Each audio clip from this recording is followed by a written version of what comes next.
आज का टॉपिक है मोल कॉन्सेप्ट इन सॉल्यूशन। हम लोग मोल के कॉन्सेप्ट को सॉल्यूशन के केस में पढ़ेंगे, विलयन के केस में पढ़ेंगे।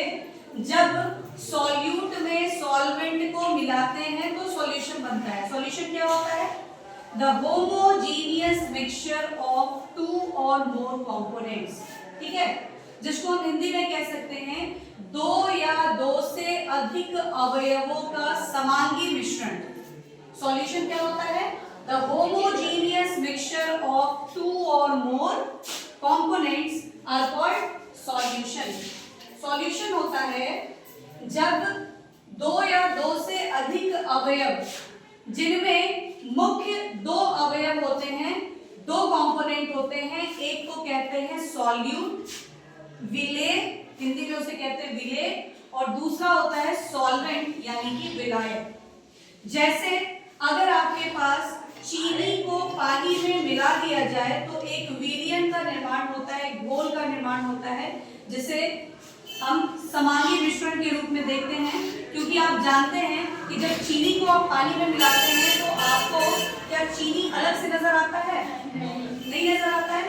चीनी क्या होता है? पूरी तरह से उसमें यूनिफॉर्मली, है ना, एक समान तरीके से उसमें घुल चुका होता है। तो इस तरह के जो विलयन होते हैं, इस तरह के जो सॉल्यूशन होते हैं, कंपोनेंट्स होते हैं, कंपोनेंट सॉल्यूट में सॉल्वेंट मिला के जो बनते हैं, उसको हम लोग कहते हैं सॉल्यूशन। ठीक है, तो हम लोग ने क्या जाना कि द होमोजीनियस मिक्सचर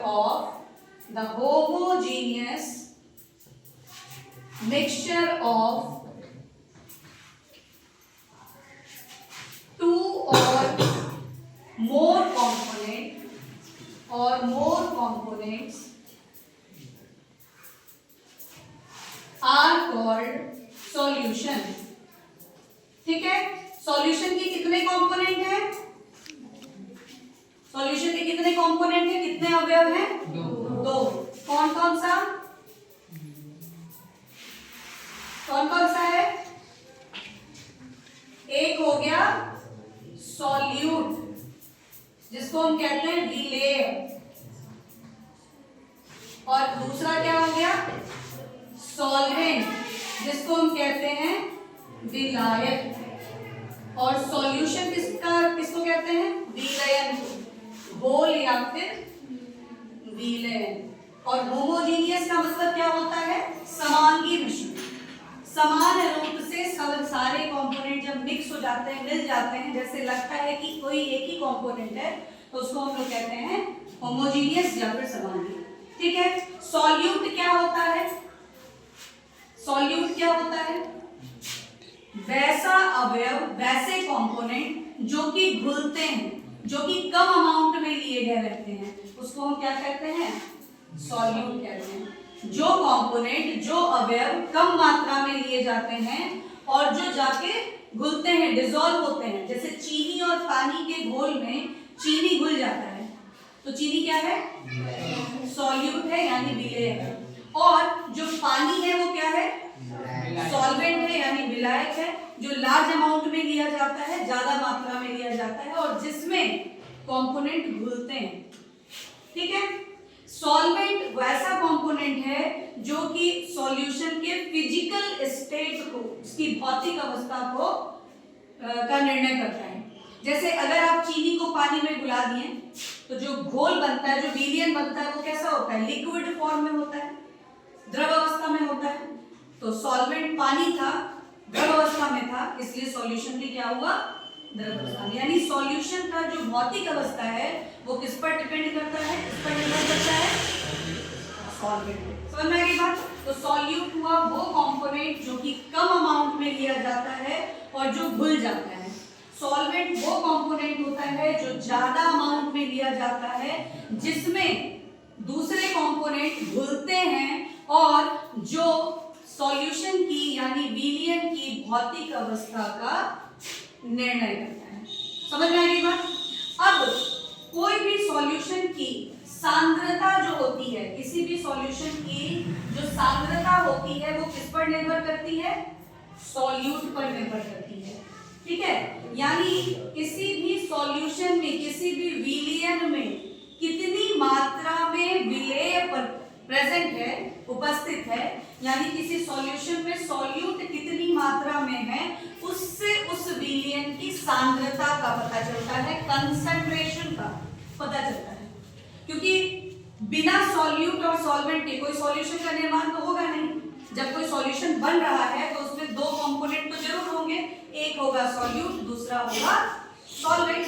सॉल्यूट की संख्या एक से ज्यादा भी हो सकती है, जैसे चीनी और पानी का घोल हुआ तो यहाँ एक सॉल्यूट है एक सॉल्वेंट है, लेकिन अगर आप चीनी, नमक और पानी तीनों को मिला दें तो भी आपका होमोजेनियस मिक्सचर ही बनेगा। आपको चीनी और नमक अलग अलग पता चलेगा उसमें नहीं, लेकिन यहाँ कंपोनेंट कितने हो गए, अवयव कितने हो गए, 3 हो गए, हो गया और एक सॉल्वेंट हो गया, 2 सॉल्यूट और एक सॉल्वेंट हो गया। समझ में आ रही है बात? सभी को समझ में आ रहा है? चलिए अब हम लोग देखते हैं ये जो सांद्रता है इसका हम पता कैसे करेंगे। सॉल्यूशन का कंसंट्रेशन यानी सॉल्यूशन की कैसे करेंगे, है ना, यानी इसका कंसंट्रेशन। हाउ टू मेजर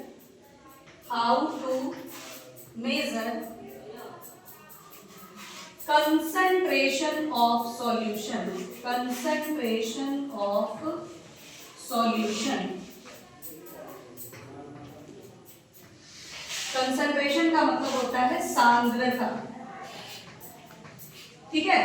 और सॉल्यूट के अमाउंट के अनुसार, जो विलेय की जो मात्रा है उसके अनुसार सॉल्यूशन को 2 भागों में हम लोग बांटते हैं। एक को कहते हैं डाइल्यूट सॉल्यूशन, क्या बोलते हैं, डाइल्यूट सॉल्यूशन, और दूसरे को क्या कहेंगे, कंसंट्रेटेड सॉल्यूशन। एक होता है डाइल्यूट सॉल्यूशन और दूसरा होता है कंसंट्रेटेड सॉल्यूशन। डाइल्यूट सॉल्यूशन का मतलब हो गया तनु घोल और कंसंट्रेटेड का मतलब हो गया सांद्र घोल, सांद्र घोल। समझ में आ रही बात? डाइल्यूट सॉल्यूशन क्या होता है, ऐसा सॉल्यूशन जिसमें सॉल्यूट की मात्रा सॉल्वेंट की मात्रा से क्या हो, बहुत कम हो। सॉल्वेंट की मात्रा, विलायक की मात्रा बहुत ज्यादा हो और सॉल्यूट क्या हो, कम हो। तो ज्यादातर जो विलयन हम बनाते हैं या सॉल्यूशन हम बनाते हैं उसमें सॉल्वेंट के रूप में पानी को लेते हैं, क्योंकि पानी एक यूनिवर्सल सॉल्वेंट है। ज्यादातर सॉल्यूशन जो है उसमें सॉल्वेंट के रूप में क्या लिया जाता है, पानी। एक्वस सॉल्यूशन ही हम लोग बनाते हैं। तो अगर पानी की मात्रा ज्यादा होगी और सॉल्यूट उसमें बहुत कम होगा तो उसको हम कहेंगे डाइल्यूट सॉल्यूशन। क्या बोलेंगे, ठीक है। लेकिन अगर सॉल्यूट की मात्रा सॉल्वेंट की मात्रा से ज्यादा हो जाएगी तो फिर हम उसको कहेंगे कंसंट्रेटेड सॉल्यूशन, ठीक है। तो चाहे सॉल्यूट की मात्रा कम हो या ज्यादा हो, सॉल्यूशन बनाने के लिए सॉल्यूट की कुछ ना कुछ मात्रा तो चाहिए ही चाहिए। यानी अगर सॉल्यूशन डाइल्यूट है तो इसका मतलब वो लेस कंसंट्रेटेड है, कह सकते हैं। अगर कोई सॉल्यूशन डाइल्यूट है ना, तनु घोल है, तो उसको कह सकते हैं ना कि उसकी सांद्रता कम है। और जो कंसंट्रेटेड है उसकी सांद्रता तो ज्यादा है ही, वो तो हाईली कंसंट्रेटेड हो ही गया। समझ में आ रहा है? तो कहने का मतलब चाहे कम सॉल्यूट हो या ज्यादा, सॉल्यूशन का कंसंट्रेशन तो होगा ना। तो अगर तुमको 2 सॉल्यूशन दे करके और पूछता है कि दोनों सॉल्यूशन में ज्यादा कंसंट्रेटेड सॉल्यूशन कौन सा है, ठीक है, तो आप कंसंट्रेशन कैसे निकालेंगे? तो कंसंट्रेशन को निकालने के लिए बहुत सारा मेथड जो है वो सामने आया है, जिसमें सबसे पहला मास परसेंट। क्या है? मास परसेंट। यानी अगर आपके पास 100 ग्राम सॉल्यूशन है और उसमें 20 ग्राम सॉल्यूट आपने डाल दिया है तो सॉल्यूशन की सांद्रता क्या हो गई, 20%, है ना। द अमाउंट ऑफ सॉल्यूट पर 100 ग्राम ऑफ सॉल्यूशन, यही हो गया मास परसेंट। समझ आ गया बात? 100 ग्राम सॉल्यूशन में यानी 100 ग्राम चीनी पानी के घोल में अगर 50 ग्राम आपने चीनी को डाला तो उसकी सांद्रता कितनी हो गई, 50%। समझ गए? तो ये एक आसान सा तरीका था मास परसेंट, जिससे हम सॉल्यूशन का कंसंट्रेशन यानी हम विलयन की सांद्रता निकाल लिया करते थे। लेकिन आपने चूंकि मोल कॉन्सेप्ट पढ़ा है तो आपको पता हो है कि अब जो भी अमाउंट का हम मेजरमेंट करते हैं वो किस रेस्पेक्ट में करते हैं, मोल के रेस्पेक्ट में। पदार्थ की मात्रा, अमाउंट ऑफ सब्सटेंस को हम किस रेस्पेक्ट में निकालते हैं, मोल के रेस्पेक्ट में। तो एक नया टर्म आपके सामने आएगा, मोलारिटी। इसमें कुछ कमी आई तो नए उसके बाद एक टर्म आया मोलालिटी। थोड़ा और ज्यादा इंप्रूव हुए तो आ गया मोल फ्रैक्शन। इसके अलावा और भी बहुत सारे टर्म हैं, जैसे पीपीएम पार्ट्स पर मिलियन, पीपीबी पार्ट्स पर बिलियन। लेकिन आप लोगों को मेन जो पढ़ना है वो यही है, मास परसेंट, मोलारिटी, मोलालिटी और मोल फ्रैक्शन। ठीक है।